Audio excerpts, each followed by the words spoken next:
আসসালামু আলাইকুম। আজ আমি আপনাদের দেখাবো দারুণ একটি ভিডিও টিউটোরিয়াল। টিউটোরিয়ালটি হলো কিভাবে চেক করতে হয় এয়ারটেল সিমের কলিং হিস্টোরি। তাহলে চলুন শুরু করা যাক। এই টিউটোরিয়ালটি আমাদের সবারই কাজে লাগবে। অনেকেই হয়তো আপনার অজান্তে অনেকের সাথে কথা বলে, কিন্তু আপনি তা বুঝতে পারেন না। আপনি এই ওয়েটির মাধ্যমে আপনি সহজেই বুঝতে পারবেন আপনার জিএফ অথবা আপনার ফ্যামিলির কেউ কারোর সাথে কথা বলে কি না। তাহলে যা করতে হবে, প্রথমে bd.airtel.com-এ যেতে হবে। তারপর এখানে একটি অ্যাকাউন্ট খুলতে হবে। অ্যাকাউন্ট খোলার জন্য ক্রিয়েট নিউ অ্যাকাউন্টে ক্লিক করতে হবে।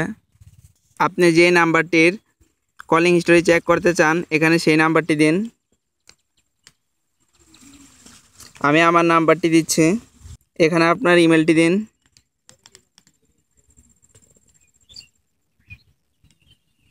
তারপর নেক্সটে ক্লিক করুন। সিমে একটি কোড গেছে, এই কোডটি এখানে দিতে হবে।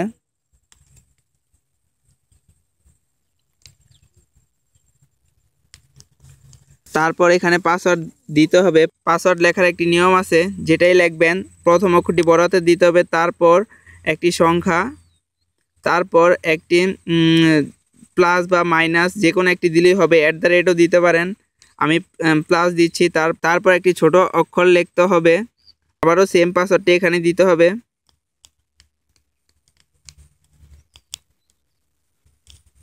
তারপর নেক্সটে ক্লিক করতে হবে। তারপর এখানে একটি কোশ্চেন সিলেক্ট করতে বলছে, যে তিনটার যে কোনো একটি কোশ্চেন সিলেক্ট করুন। আমি দ্বিতীয় কোশ্চেনটি সিলেক্ট করতেছি। এখানে লেখা আছে what is your first teacher name. এখানে আমি আমার ফার্স্ট টিচারের নাম দিচ্ছি। তারপর নেক্সটে ক্লিক করুন। নেক্সটে ক্লিক করার পর এখানে দেখুন লেখা আছে click here two log in the self care portal. এখানে হেয়ারের ভিতরে ক্লিক করুন। হেয়ারের ভিতরে ক্লিক করার পর এখন এখানে নাম্বারটি লিখুন। নাম্বারটি লেখার পর গেট সিকিউরিটি কোডে ক্লিক করুন। তারপর আপনার মোবাইলে একটি সিকিউরিটি কোড যাবে, ওই কোডটি এখানে দিতে হবে।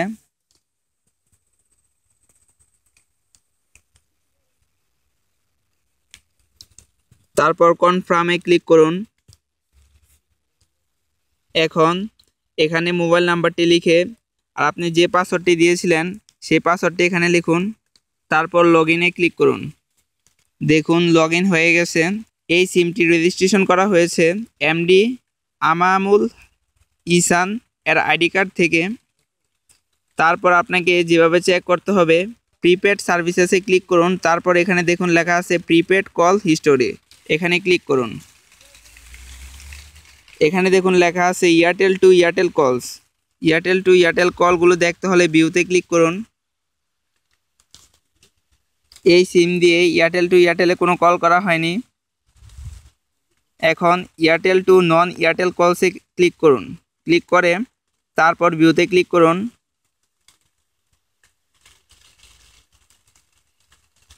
দেখুন এয়ারটেল টু নন এয়ারটেল নাম্বার এগুলোতে কল করা হয়েছে।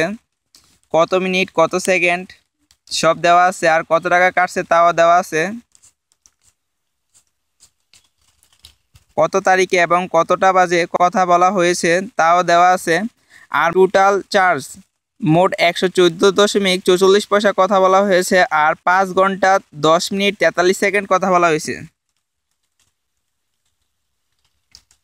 তারপর আপনি মেসেজও ইচ্ছে করলে চেক করতে পারবেন। এখানে দেখুন বিভিন্ন অপশন দেওয়া আছে, আপনি সবগুলো ইচ্ছে করলে চেক করতে পারবেন। আমি মেসেজ চেক করে দেখাচ্ছি। লোকাল SMS সিলেক্ট করে ভিউতে ক্লিক করুন।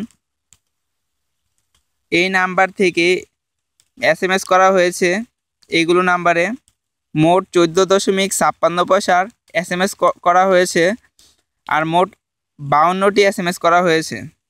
এভাবে আপনি খুবই সহজে এয়ারটেল সিমের কলিং হিস্টোরি এবং SMS হিস্টোরি চেক করতে পারবেন।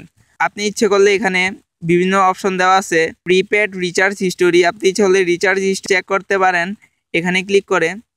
আর আমি শুধু কলিং হিস্টোরি আর SMS হিস্টোরিরই চেক করে দেখিয়েছি। আর আমাদের ভিডিও টিউটোরিয়ালগুলো যদি ভালো লেগে থাকে এখনই আমাদের চ্যানেলটি সাবস্ক্রাইব করুন, আর আমাদের চ্যানেলের ভিডিওগুলো সবার সাথে শেয়ার করতে ভুলবেন না।